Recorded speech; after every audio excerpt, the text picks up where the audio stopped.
Bring my shot. Bosancha. With my vitamin them.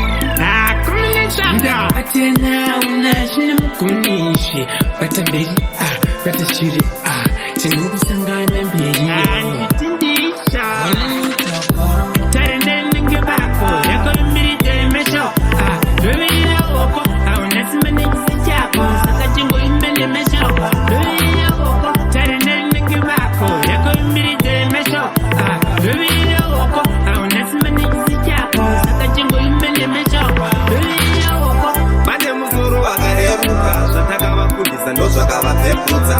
Vatinosatanudza vachipetudza. Vagara vanotaura vatichavapepudzwa. Kandomira ndinokutaura.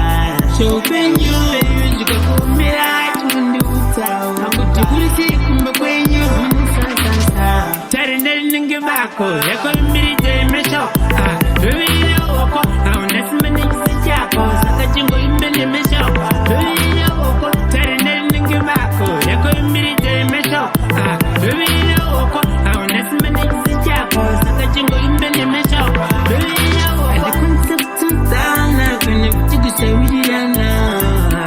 Tongo pachikushawidana tokata kuwirirana. Vavazini kunyima zvinoda kusheya nekuti mumwe wangu pawatadza togona kupa pleya. Anditinisha tarenderi ninge bako yako mbiri mesho. Dwebila woko aunasimani jisichako. Saka jingo imbele mesho. Dwebila woko tarenderi ninge bako yako mbiri mesho. Dwebila woko aunasimani jisichako. Saka jingo imbele mesho. Dwebila woko Vane musoro vakareruka. Zvataka vafundisa ndozvakavapepudza. Vatinosatanudza vachipetudza. Vagara vanotaura vatichavapepudzwa. Kandomira ndinokutaura. Shoupenyu ndikakumira chindikutaura. Akuti kulisi kumba kwenyu munisasasa. Tarenderi ninge bako yako mbiri mesho. Dwebila woko aunasimani jisichako. Saka jingo imbele mesho.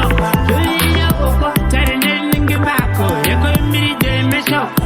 Dwebila woko aunasimani jisichako. Saka jingo imbele mesho. Dwebila woko tena unashina mkunishi. Batambeli batashiri Tinubu sangana mbeli yo.